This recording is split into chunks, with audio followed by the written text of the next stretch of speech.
Yes then YouTube, we are back with another video on the Wolf of an Aston Villa podcast. If you are new around here, please drop this video a like, drop a comment down below. I do reply to every single comment, and if you can hit that subscribe button to my channel, that would mean the world to me. So, second pre-season game done, but the first pre-season game in America and of the summer series. It did finish 3-3 between Newcastle United and our team Aston Villa. Yes, it was an unbelievable game. I'll do a quick overview of the game in terms of like what happened, and then I'll go into details about which players I thought played well, which players I thought didn't play well, which I don't really look too much into pre-season, because I remember last pre-season we went unbeaten all of last season's pre-season, right?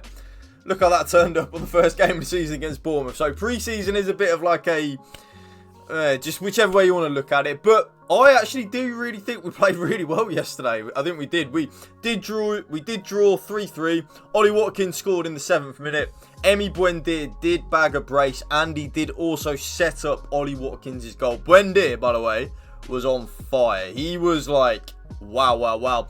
Anderson scored for Newcastle. Isaac then scored just before half time. Wilson scored as well.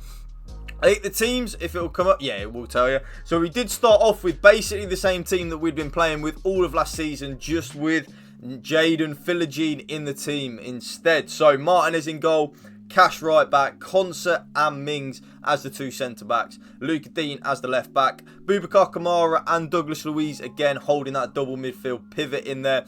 Jaden Philogene on the right. McGinn was kind of like playing in the number 10/second striker role. And then Buendia was basically playing in what I would call the Jacob Ramsey role of our team last season. And I have to admit, Buendia was unbelievable, YouTube. Yes, he was unbelievable. And you can see here a pretty much full strength Newcastle side, bar a few players like Botman and stuff like that missing. So overall, it was a really good game. I think one thing I will say, I don't like to take too much from pre-season, because I've seen it all before. Some years we've looked awful in pre-season. Season started and bang, we look good. And then in other years, we've looked very poor. No, very good in pre-season, like last year, just for example. And then as soon as the season starts, we look dreadful. So there is kind of like a catch-22 about how much you can read into the pre-season.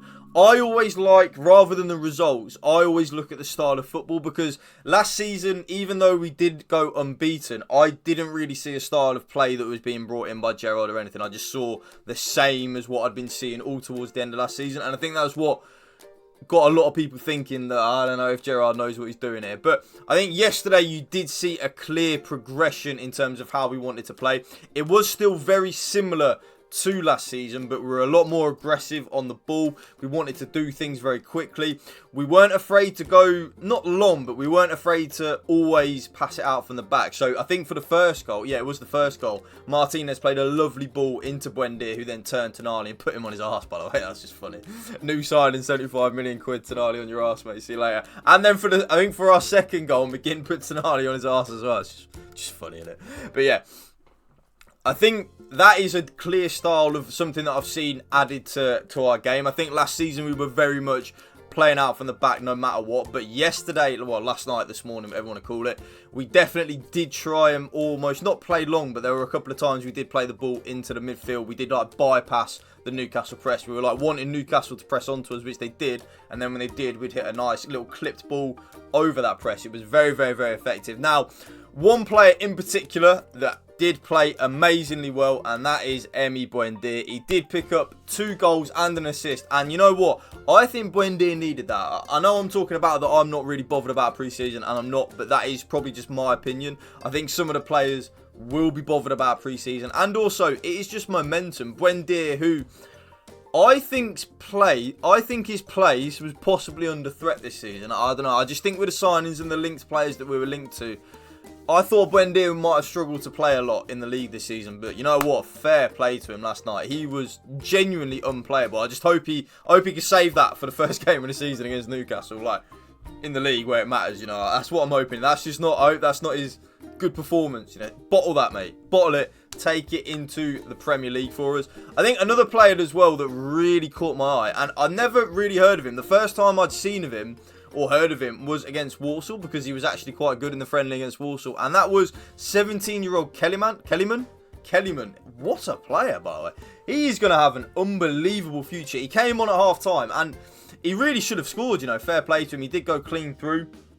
He's got everything you want. I don't know what position he plays or anything. I don't know a lot about him. I don't watch a lot of Villa youth football. I watch the under-23s occasionally when they're on, if I can.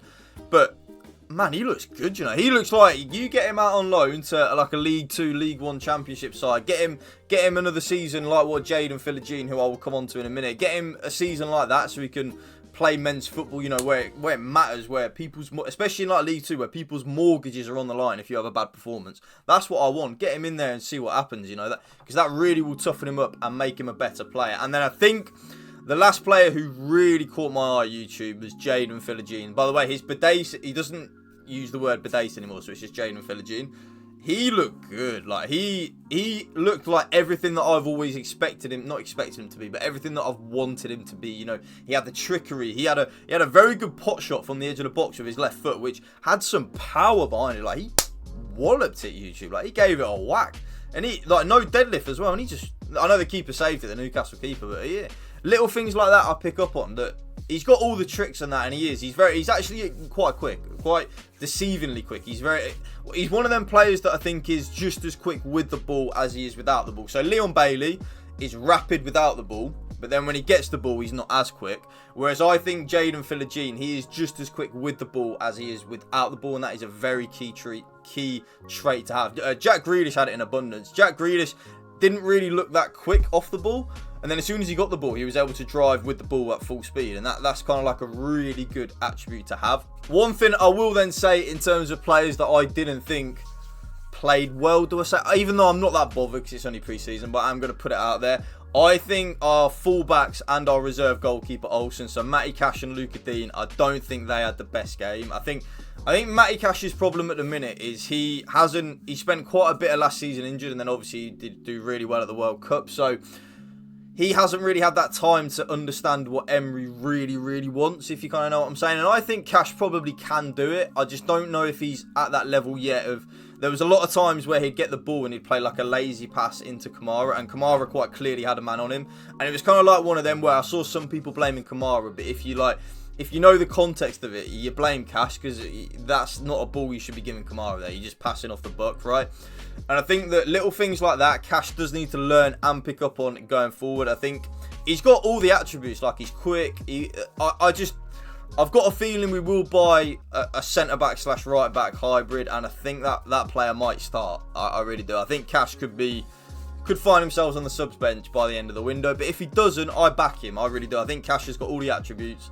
I hope he does well. Luca Dean, I like him. He's just no Moreno, is he? I think when we don't have Moreno playing, you now see quite clearly why Unai Emery brought Moreno in. I think a lot of us, myself included at the time, are like, why are we buying a left back? Like, why?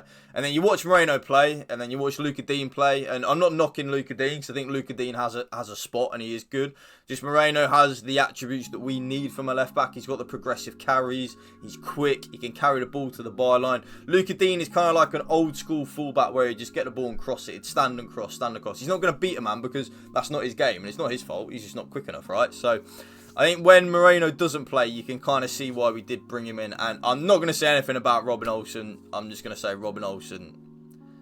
Anyone watching this pod, you know. And then last but not least, another player who I did think played really well and really caught my eye was Ezri Konsa. I think it was the second goal. He played a lovely 20-30 yard pass forward into McGinn's feet, which I haven't seen Konsa do that too many times. So Konsa is getting to grips with Emery's style now in terms of how he wants to play out from the back. Very good on the ball, very assured. I think from what I've seen, I think Mings and Konsa could still maybe our partnership come Newcastle away. I think Pau Torres did have a very good debut though, I would say that. But Pau Torres is like, he's very good at the stuff Mings isn't good at, and then Mings is very good at the stuff Torres isn't good at. So I've got a feeling we could see a Mings-Torres partnership. I think we could actually. It's just the two left footers though. It's kind of like, is it going to work? But that's how I would wrap the video up. I enjoyed it. It was a really fun game. Like I said, I'm not overly bothered about pre-season. It doesn't really bother me. Like, I wouldn't have been bothered if we'd have lost 5-0 last night. It's whatever. But it's still nice. We did play well. We went 2-0 up. They brought it back to 2-2. We then went 3-1 up and they pulled it back to 3-3, and then we brought a lot of the kids on. So yeah, I enjoyed it. If you are new around here, please drop a like on this video for me. It really would help YouTube push it out. Drop a comment down below as well. You will see I do reply to every single comment, so if you agree or disagree with me, let me know in the comment section down below. And if you can hit that subscribe button to my channel, that would mean the world to me. Thank you for watching. Spread the love and positivity. PMA, positive mental attitude. Peace out. One love, up the Villa.